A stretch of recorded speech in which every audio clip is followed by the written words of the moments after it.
Hey, hey, welcome back. Welcome to Metaphysical Mondays. I'm Chaitali Desai. And guys, how is the habit scorecard? Did you do it? Did you really take a hard look at what you do every day? I hope so, because it was really eye-opening. And I talked about this last week, and I talk about it probably everywhere. So often, we don't actually know what we're doing. We're just running on autopilot. So bringing this sense of awareness is a game changer. And I don't like pop culture terminology typically, but I've been using this one a lot lately because, uh, well, it fits. Can't fight it if it fits, right? Or ideally, you can't fight it if it fits. So this habit scorecard was really cool. And for those of you who don't know, definitely check out last week's Metaphysical Monday. But quickly, it's assessing what you do all day. Like literally put it down on paper. I wake up at this time. I brush my teeth at that. Well, you don't have to put the time, but you know, points if you do. But like really look through, what do you do every day? Bringing awareness to your schedule, to your life, all of it. It really is game changing. And here's why. Because it's obvious. You know what you're actually doing, and you're not just running around on autopilot like a robot. And ironically, the first law of behavior change is make it obvious. So start with the scorecard. What you'll do is I wake up at 6 a.m. Positive. I set my alarm at 5 a.m. Minus. I put on my slippers as I get out of bed. Neutral. So I would just put an equal sign. So basically, positive. You wake up at 6 a.m. Not so positive, setting the alarm at 5 a.m. and letting it ring for an hour. Like, there's no need. And if you need that little extra space, so you need to hit the snooze once, then set the alarm for like 5 minutes prior to what time you have to get up.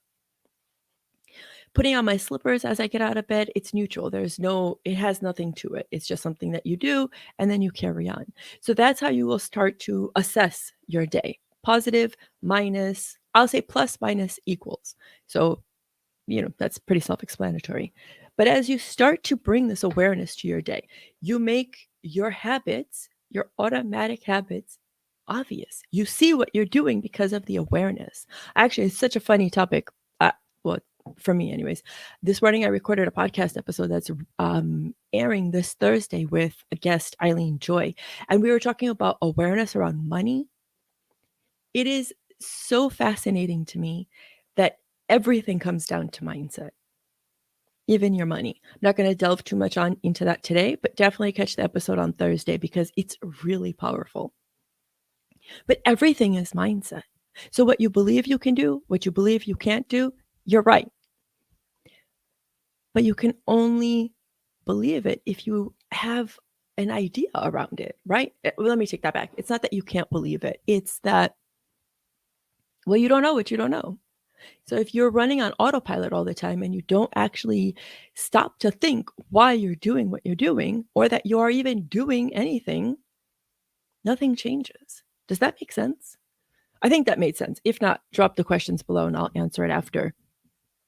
But it's bringing the awareness helps you change things. It helps you shift the shit, basically. And what I think is another great and really powerful tool is that once it's obvious, the first law of behavior change, you can do something about it. And this week, that's what we're going to do. It's called habit stacking. So you take one habit and you build on the back end of it. But I want us to focus on the positive, so the plus habits. And here's why.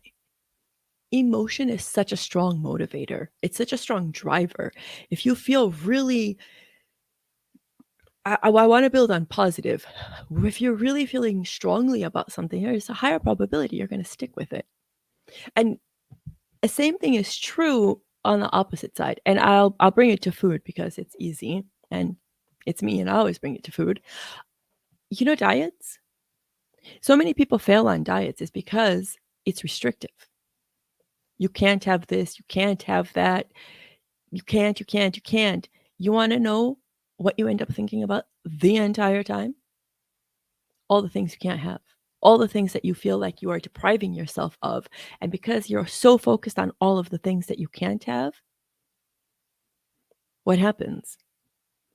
The focus becomes so strong that that's all you want. So you sit down to a whole thing of cake and then you feel like shit afterwards. One, from the sugar, and then two, you feel bad that you sat down to the whole freaking cake. That's not what we want. We want to shift that focus.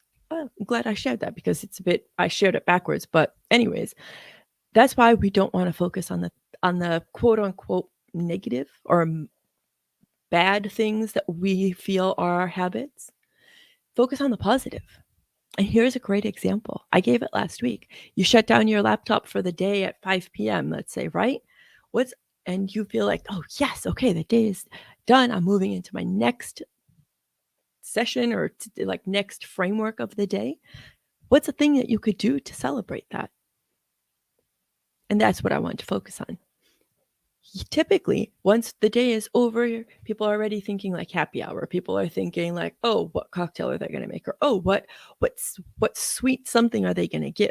Because you've had used so much brain power, you want to have that downtime, right? At least that's how I look at it. But how do we change the story there? How can we say, oh, yes, it's the end of my day. I'm going to celebrate. Maybe I'm going to change into my workout clothes and go get my exercise on and really show love to my body and move it because I can. Not because I have to, but because I can, I get to. Habit stacking. There is so much power in piggybacking off of a positive, quote unquote, positive habit and adding the next positive habit to it. Because you know what happens? It's like a domino effect. You want more of the good stuff, right?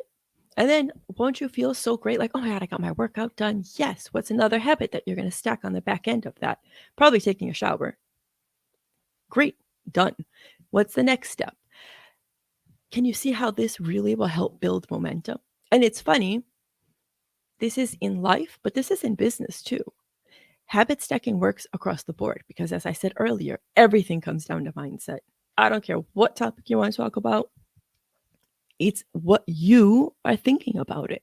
It's your mindset. Everything happens in your mind first, right?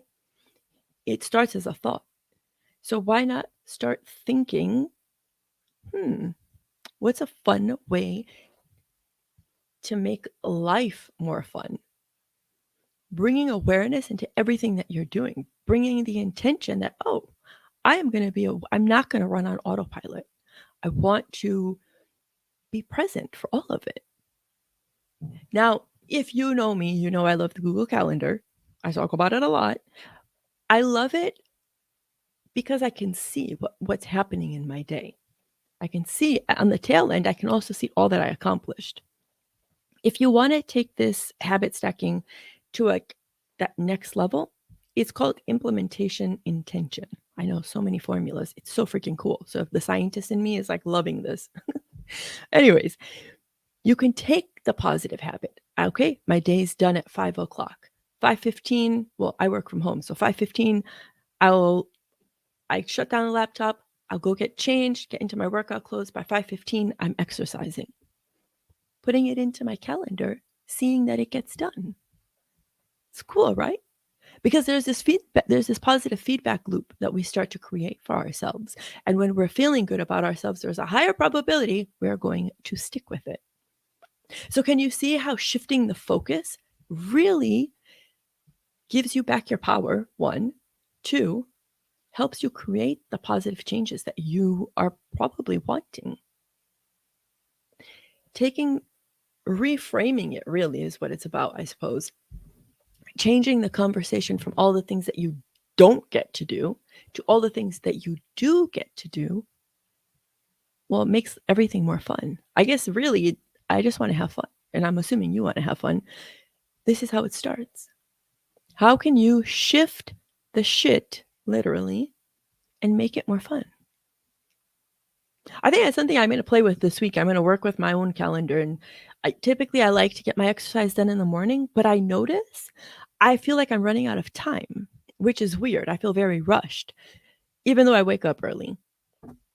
I'm gonna see if maybe some days changing the exercise to the evening or evening-ish, I'm gonna experiment with it myself. What are you gonna experiment with? What is the habit that you're gonna stack? What are the habits that you're gonna start stacking? And are you gonna leverage the Google Calendar? Because we all know how freaking magical that thing is, and if you don't know, I did a whole, episode on it, and it's called the Pomodoro effect. It's actually a real thing. Blows my mind. I just something that I thought I created. I guess not. But so let's talk through this again. If you haven't done the scorecard, do the scorecard. Bring awareness to your life. Bring intention to your life, but really it starts with awareness. First law of behavior change is to make it super obvious. So habit stack. If you know 5 p.m. is when you shut down your laptop or is the end of your workday, what are you going to do next? I'm saying I'm going to get into my workout clothes and get my workout done. And then the next habit will be shower. Then the next habit will be drink more water. So as you start to see what the day will look like, there's so much power in that. And more importantly, it helps you reclaim your power. Because right now, so often people are at the mercy of time. Oh, I just don't have time to do this because, blah, blah, blah. But if you stop and you really look at what you're doing in your day, I bet you're going to find time. I tell my clients this all the time. There's pockets of time that you are probably, I don't want to say wasting, but kind of wasting. And as you bring awareness into it and you see what your day looks like and what you're actually doing, you change the conversation. You change the dynamic of your day and you step back into your power. And while this was not the original point of this live, I think it's more important to own that the decision, that it's a decision. But it starts with you saying, yes, I'm going to bring awareness to my day. Then I'm going to make it so freaking obvious that my body it knows that the next thing, as soon as I shut down my laptop, it's to go exercise. Positive habit stacking. And then you create this whole positive loop. So many of us are stuck in the negative loop. We talked about the deprivation of the diet, right? Or the diet deprivation, whatever. That's a negative loop. And many are caught in that loop. And it doesn't have to just be about dieting. It could be about money. It could be about drinking. It could be about relationships, gossip, whatever. The negative loop is easy. It's like a default setting. It challenges you a bit. But if you're in my circle, if you're in my space, then I know that you're up for it. So I'm excited to see what habits you're going to start creating. What are the habits that you're going to stack one on top of the other? But take your time. Focus on the first habit first. Because it starts with one step, right? What's the saying? A journey of 1,000 miles starts with the first step. Lao Tzu. What's the first habit? Start there, fill me in below, and come back next week because this is just the beginning. I'm Jay Desai, and like always, I'm wishing you a beautiful day.